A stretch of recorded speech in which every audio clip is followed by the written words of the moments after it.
Assalomu alaykum akalarimiz a'zolari, hammaga yalangalik salom. Akalar, xudo xolasa qish faslimiz ham kirib keldi. Hozir bugun 8-noyabr, haftaning shanba kuni.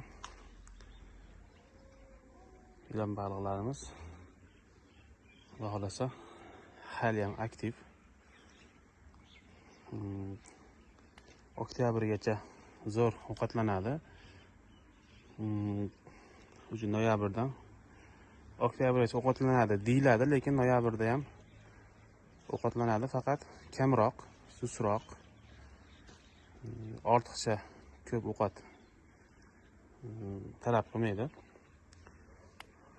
Suvni gradusi mana 10 gradusda. Baliqlarimiz ovqatlanadimi, ovqatlanmaydimi? Sizlarga ko'rsatib bermoqchiman.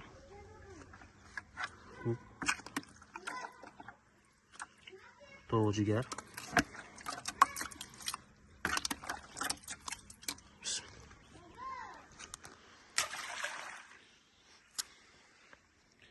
Jigardan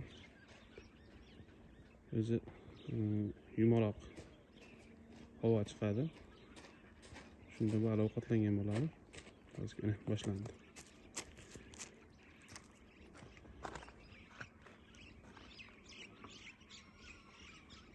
Baliqlarimiz. Men Telegram kanalda ham aytib o'tganman. Baliq qishda ham ovqatlanadi. Faqat o'sha mayda suzib yuruvchi jigarda tirik baliqlar bo'lsa, o'zi o'sha keragida ovqatlanadi deb aytib o'tganman. Qo'ldan bersa ham bo'ladi, faqat mol jigari bermanglar. Molni otxotlarini, ozgina hazm bo'lishi qiyinroq bo'ladi. Tovuq jigari bo'lsa kam-kamdan tashlab yeganini ko'rib turib, ortiqcha qoldirish keragi yo'q. Menimcha bo'ldi. Suvda gradusini ko'rsataman. 10 gradusda turibdi, suvda gradusi. Bilan baliq ovqatlanyapti. Kam-kamdan bersalar bo'ladi. Aytgandek, ortiqcha ovqat keragi yo'q. Nimagaki, bu qish kunida havo suv sovuqligini hisobiga cho'kib qolgan go'shti yozdagidek suvni betiga chiqib qolmaydi, suv tagida qoladi. Siz bilmaysiz. Misol uchun yozda go'sht beramiz, ortiqcha go'shti ertasiga olmasam 1 soat, 10 kun, 1 kun, shunaqa qisqasi o'sha 1 sutka nari berida suvning issiqligini hisobiga aynib suvni betiga chiqib qoladi, ortiqcha o'sha yemagan ovqatlari, go'shtlari. Lekin qishki kunda shu pastda yotadi, shu go'sht qoladi, suvni aynib tashlaydi. Shuning uchun kam-kamdan yeturganini ko'rib turib bersalar bo'ladi. Bu birinchi havuzimiz. Shuni tashlaymiz.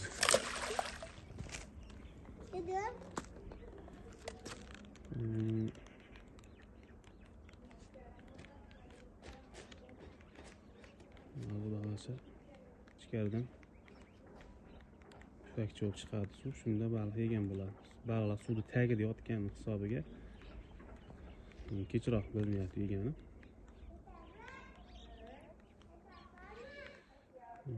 Keyin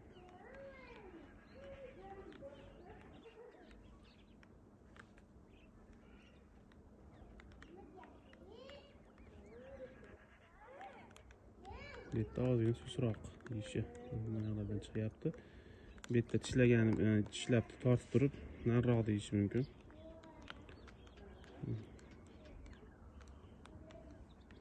Endi boshladi. Ko'ryapsizlar?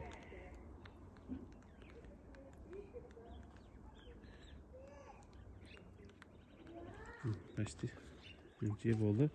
Lekin susroq yedi bu yerda.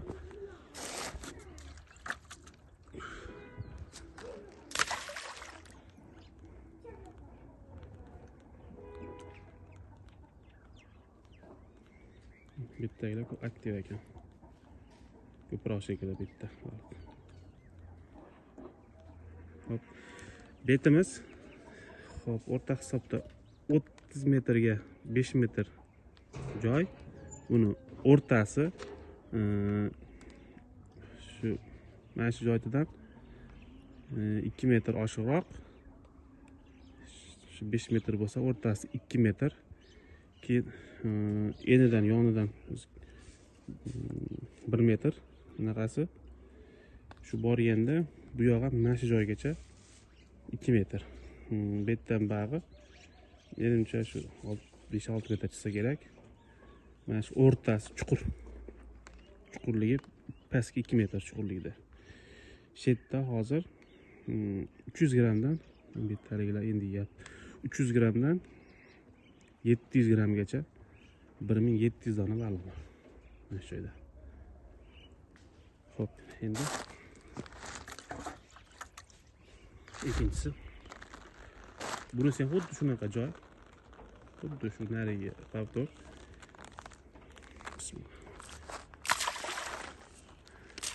Xo'p, bu yerda 500 grammdan 1 kilogacha 700 dona 1100 dona baliq bor bu yerda. 700 ta tushgan, keyin 1200 ta ekan, uzr, kechirasizlar. 1200 dona baliq bor bu yerda. Bu yerdaga ham boshladim ishni.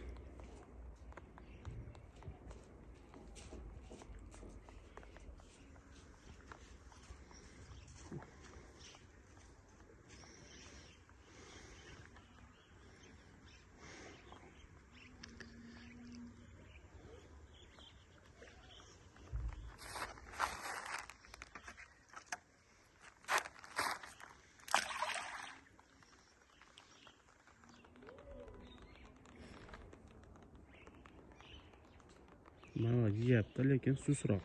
O'sha mayda shu tirik mayda baliqlar bo'lsa, yo'voy baliqlar bo'lsa, karas, shunaqa yo'voy tirik baliq bo'lsa, hovuzga ilon baliqqa qo'shib tashlab qo'ysalaring, o'sha o'zi xohlagan paytda, kerak bo'lgan paytda o'zi ovlab yuradi. Tirik narsa achib qolmaydi. Shuning uchun qishki kuniga mayda baliq tashlab qo'ysa maqsadga muvofiq bo'ladi, lekin tashlamasa, yo'q bo'lsa ziyoni yo'q. Nimaga qishki kunda ham ovqat bermasa bo'ladi. Endi sovuqligini hisobiga baliq kam harakat bo'lib bir joyda yotgani hisobiga sovuqda oshqozoni yaxshi ishlamaydi, yaxshi hazm qilmaydi, bu yerda yaxshi yemadi. Ana endi sekin hop yaxshi hazm qilmagani hisobiga baliq unchalik harakat qilmaydi, unchalik ves yo'qotmaydi. Lekin baribir vesda ozgina bateriya bo'ladi. Ichidagi yog'ini, o'sha yozi bilan to'plagan yog'ini qishi bilan yeb chiqadi. Misol uchun 1 kilodan 100 gramm atrofida kilo yo'qotish mumkin. Lekin yozgi kunida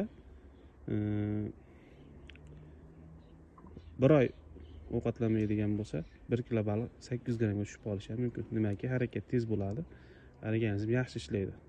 Shuni hisobiga baliq ozib ketadi yozda.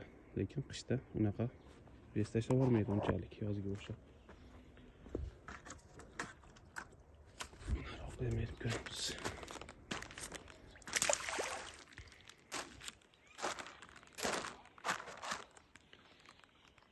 O'shancha gaplarimizda xatoliklar bo'lsa, kechirasizlar. Endi biz bunaqa jarayonga kechinmasmiz. Mana tabiiy holatda videomizni montaj qilmaymiz, boricha qo'yamiz akalar. Qo'llab-quvvatlab, like, podpiska bosib qo'yasizlar. Bu yerda ham yeyapti. Lekin susroq baribir. Yozgi kunda shu suvni betiga chiqib boradi baliq. Pastda Telegram kommentariyaga kirsalaring, pastda birinchi o'rinda tepada Telegram silkasini qo'yib qo'yamiz. O'sha Telegramga qo'shilib olsangiz bo'ladi. Shu yerda kerakli ma'lumotlar qo'ldan kelgancha berib boramiz. Kunlik videolar qo'yilib turibdi. Qo'ldan kelgancha. Akalar, kamtarona mehnatimizni qadrlagan holda like, podpiska bosishni unutmanglar. Va yana to'siq videolarni ko'rsatib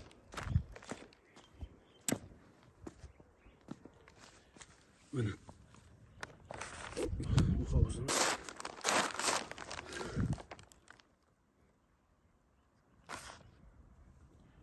o'zimiz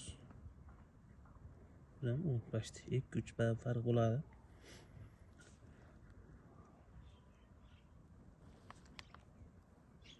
Почти bir xil ekan ikkovi ham. Suvni chiqargan holatda gradus o'zgaradi. Ko'pchilik bitta gradusga qo'yib olgan bo'lishi mumkin deb o'ylaydi.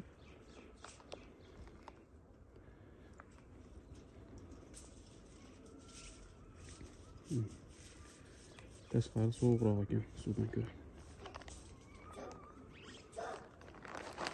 Shunday bitta gradus olsangiz uchun kerak bular. E'tiborlaringiz uchun rahmat.